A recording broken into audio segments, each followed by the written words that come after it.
कमला आज दूध थोड़ा ज्यादा निकला है।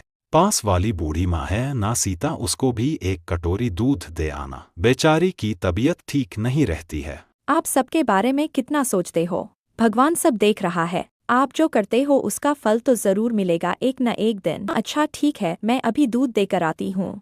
यह लो पैसे, छोटू की स्कूल की फीस जमा करा देना, मैं दूध बेचने जा रहा हूँ, तुम अंदर से दरवाजा बंद कर लेना। यह कहकर राम दूध बेचने निकल पड़ा। दूध ले लो, दूध ताजा ताजा गाढ़ा दूध, बूढ़े बच्चे सब मिलकर पियो, सेहत बनाओ। राम की आवाज सुनकर गांव वाले अपने अपने बर्तन लेकर घरों से बाहर निकल आए। राम बेटा, तेरा दूध पीकर तो मेरा बच्चा दिन भर मस्त रहता है।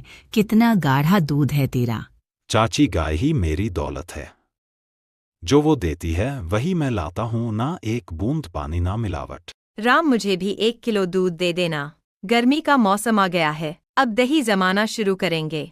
माफ कीजिए बहन जी, दूध तो खत्म हो गया, एक काम कीजिए मैं शाम को आकर दे जाऊंगा। राम बेटा, तू एक और गाय क्यों नहीं खरीद लेता? हमें खाली हाथ लौटना अच्छा नहीं लगता।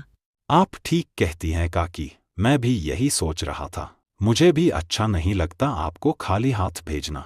राम का दूध शुद्ध और गाढ़ा होने की वजह से गांव वाले उससे ही दूध लेना पसंद करते थे।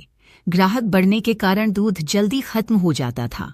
दूध बेचकर राम घर लौटा और राधा से बोला, सुनो श्यामा, हमें और गाय खरीद लेनी चाहिए, हमेशा कोई ना कोई खाली हाथ रह जाता है। अब हमारा काम भी अच्छा चल रहा है। हाँ जी, बहुत ही अच्छा रहेगा, इससे हमारी आमदनी भी बढ़ेगी और ग्राहक भी। ठीक है, मैं कल बाजार जाकर गाय देखता हूँ, अगर गाय पसंद आ गई तो कल ही ले आएंगे। अगली सुबह राम पास के गांव में गाय देखने गया। वहां उसने एक गाय वाले गोपाल से बात की। नमस्ते गोपाल भाई, गाय खरीदनी थी, पिछली बार तुमने बहुत अच्छी गाय दी थी, शांत और गाढ़ा दूध देने वाली, इस बार भी वैसी ही चाहिए। क्यों नहीं राम भाई, यह देखो, यह हमारे तबीले की सबसे अच्छी नस्ल है, शांत भी है और दूध भी गाढ़ा देती है। राम ने उस गाय और उसके बछड़े दोनों को खरीद लिया। घर लौटते वक्त अचानक मौसम खराब हो गया। राम गाय और बछड़े को लेकर जल्दी घर की ओर भागा। घर पहुंचा तो उसमें देखा कि बछड़ा गायब था। अरे कमला, बछड़ा कहाँ गया? अभी तो साथ में ही आ रहा था, लगता है रास्ते में छूट गया। तुम गाय को संभालो, मैं बछड़ा ढूंढने जाता हूँ। ए जी, मौसम और खराब हो रहा है, आप अभी मत जाइए।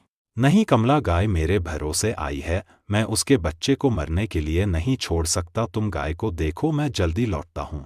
राम बछड़े को ढूंढने निकल पड़ा। कुछ दूर जाकर उसे गाय की आवाज सुनाई दी। वह आवाज का पीछा करते हुए पहुंचा तो देखा कि एक गाय और बछड़ा उसकी ओर आ रहे थे। बछड़े को देखकर राम खुश हो गया। जैसे ही उसने बछड़े को पकड़ा, गाय रुक गई। लगता है तुम भी अपने बछड़े की तरह खो गई हो, चलो मेरे साथ। ये क्या जी, आप बछड़ा लाने गए थे और साथ में गाय भी ले आए? जंगल में यह गाय हमारे बछड़े के साथ आ रही थी, इसने हमारे बछड़े की रक्षा की तो इसकी रक्षा करना भी हमारा कर्तव्य है। मैं कल कोतवाल को इसके बारे में बता दूंगा, कोई मालिक होगा तो लेने आ जाएगा। अगले दिन राम ने सोचा कि पास में रहने वाले राजू को गायों की देखभाल के लिए रख लिया जाए। राजू पहले से काम मांग रहा था। राम और राजू मिलकर गायों का दूध निकालने लगे। राम ने राजू से कहा, अरे राजू, बछड़े को उसकी माँ के पास थोड़ी देर छोड़ दो, उसका पेट भर जाएगा। आज सबको दूध मिलेगा, बहुत सारा दूध लाया हूँ, कोई खाली हाथ नहीं जाएगा। क्या बात है राम, कोई जादू हो गया क्या?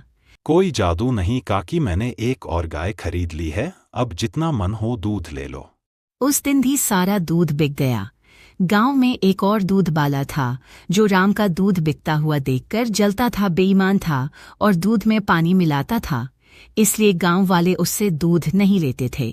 वह सोचने लगा, जब तक राम दूध बेचेगा कोई मुझसे दूध नहीं खरीदेगा, मुझे इसका कुछ करना होगा। एक दिन राम घर लौटा तो देखा कि बछड़ा उस जंगल वाली गाय का दूध पी रहा था। लगता है राजू बछड़े को बांधना भूल गया। इस गाय का बछड़ा हाल ही में हुआ होगा। तभी गांव का सेठ दामू आया और बोला, राम, मुझे 1 किलो दूध दे दे, मेहमान आए हैं, चाय बनानी है। सेठ जी, दूध तो बिक गया, लेकिन फिर भी देखता हूँ, इस गाय से थोड़ा बहुत निकल जाए तो दे दूंगा। राम ने जैसे ही उससे दूध निकालना शुरू किया, गाय से अपने आप दूध बहने लगा, बाल्टी भर गई। राम हैरान था। उसने कहा, बंद हो जा, बंद हो जा। और दूध रुक गया। फिर उसने कोशिश की, दूध फिर बहने लगा। कमला, ये देखो, कमाल हो गया, यह गाय चमत्कारी है। मैंने कहा बंद हो जा और दूध रुक गया, यह तो कमाल हो गया कमला। अरे वाह वाह, यह तो कमाल हो गया, यह सब ईश्वर की कृपा है। इसने तूफान में हमारे बछड़े को बचाया और अब इतना दूध दे रही है। लेकिन यह हमारी गाय तो नहीं है, इसका मालिक कभी भी आ सकता है, तब तक इसकी हमें देखभाल करनी चाहिए। राम ने दूध निकालना शुरू किया। बर्तन भरते गए। कमला ने कहा, गाय माता रुक जाइए अब। और गाय तुरंत रुक गई। क्यों ना हम गांव में दूध की दुकानें खोल लें, इतना दूध तो हम अकेले नहीं बेच सकते। कमला, यह लालच तो नहीं है ना? नहीं तो हम बर्बाद हो जाएंगे। अच्छी तरह से सोच लो कमला। लालच नहीं, समझदारी है, यह लक्ष्मी जी का आशीर्वाद है।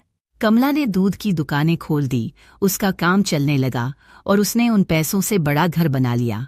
एक दिन वो सोचने लगा, पहले हम साधारण जीवन जीते थे, आज सब इस गाय की वजह से है। लेकिन इसे कोई चुराना ले। रात को तबेले में अचानक आग लग गई। गाय चिल्लाने लगी। राम और राजू ने आग बुझाई। उसके बाद देखा तो चमत्कारी गाय गायब थी। वो परेशान हो गया। उसने दुकानें बंद कर दी और गाय ढूंढने निकल पड़ा।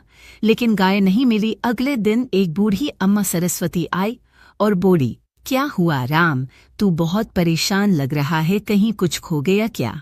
अम्मा, मेरी गाय गायब हो गई, बहुत ढूंढा लेकिन कहीं नहीं मिली। तुम चिंता मत कर बेटा, पशु अपने मालिक से ज्यादा देर दूर नहीं रहते, वो लौट कर आ जाएगी। उसी रात शाम को सपना आया कि उसकी गाय, जिसे उसने सोमा नाम दिया था, कोहरे में से आ रही है।